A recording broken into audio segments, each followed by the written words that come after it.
पिछले 30 दिनों से दिल्ली बॉर्डर पर किसान आंदोलन कर रहे हैं और उनके समर्थन में पूरे देश में भी किसान जगह जगह अपने संगठनों के माध्यम से इस तीनों काले कानून का विरोध कर रहे हैं। तो वास्तव में इसके कानून में ऐसी क्या खामियां हैं जिनके कारण आज पूरे देश में किसान आंदोलन कर रहे हैं?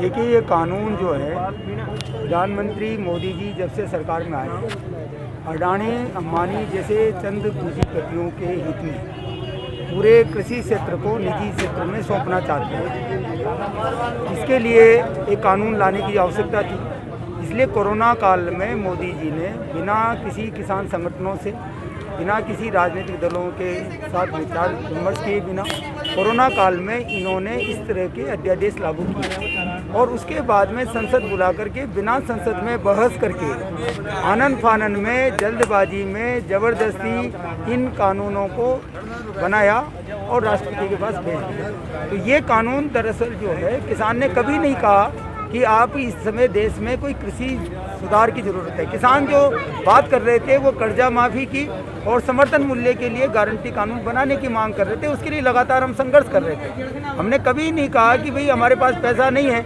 इसलिए अंबानी अडानी को लाओ ताकि वो खेती करें। तो हमने कभी नहीं कहा कि इन मंडियों में हमारी इतनी बड़ी समस्या है कि अंबानी अडानी जैसे लोगों को ला करके हमारा माल खरीदें। हमने कभी नहीं कहा कि जो है स्टॉक को आप खोल दीजिए। तो ये कानून जो है दरअसल किसान को अंबानी अडानी का गुलाम बनाना और इस देश के विकास के नाम पर हमारे कृषि क्षेत्र को निजी हाथों में, जैसे कि इन्होंने बैंक को, बीमा को, सार्वजनिक क्षेत्रों को बेच दिया, इन्होंने उसके लिए मजदूर कानूनों में संशोधन कर दिया। अब ये आखिरी में फाइनेंशियल सेक्टर का निजी के बाद में कृषि क्षेत्र खुद प्रधानमंत्री नरेंद्र मोदी और कृषि मंत्री तोमर अपने मन की बात में और डिजिटल सेमिनार के माध्यम से वो किसानों को बता रहे हैं कि इससे आगामी में किसानों को फायदा होगा, आर्थिक स्तर की दोगुना आय मजबूत होगी।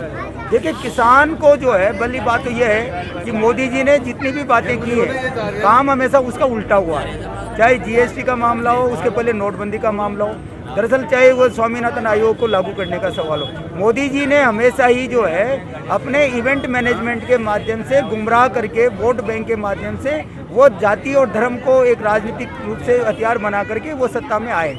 उन्होंने दरअसल अंबानी अडानी जैसे बड़े पूंजीपतियों का मीडिया का सहारा लिया है और अभी भी वो यही बात कर रहे हैं। हम पूछ रहे हैं कि बताइए इन कानून से फायदा क्या है?